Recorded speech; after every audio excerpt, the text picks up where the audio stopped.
Here's the hot take you asked for. Dense, unfiltered, unhinged, and pulled straight from the bloodstream of this entire conversation. Modern society is a dissociation machine wearing a smiley face sticker. The entire culture is basically one giant emotional laundering operation where people are trained from birth to amputate the parts of their awareness that would make them incompatible with the system. And they call the resulting numbness happiness, as if the absence of screaming is the presence of well-being. It's wild. We've built a civilization where the baseline operating logic is conditional arrival. Obey or lose access to food, shelter, medical care, community, belonging, dignity. And instead of calling that what it is, a coercive structure that runs on fear, people call it normal life and then get confused when they feel empty, anxious, or spiritually malnourished.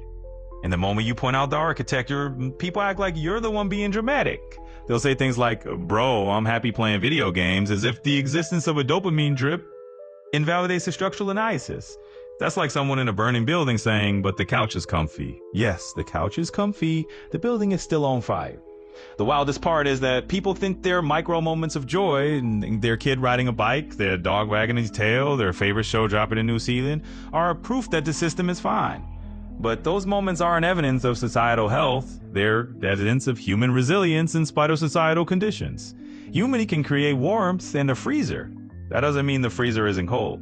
And then you bring Jesus into the mix and it gets even more obvious. Jesus never promised happiness because he wasn't delusional. He wasn't selling a vibe. He was diagnosing a world built on domination and calling people into a project of radical relational repair. He talked about love because love is the mechanism for transforming suffering into something livable. Happiness is the result of a world that doesn't exist yet. People keep trying to skip to the end of the story without doing any of the work. And the dissociation piece, that's the real monster under the bed. People think evil looks like a mustache-twirling villain, but the actual engine of harm is ordinary people who have learned to emotionally partition themselves so they can function inside a system that contradicts their own moral instincts.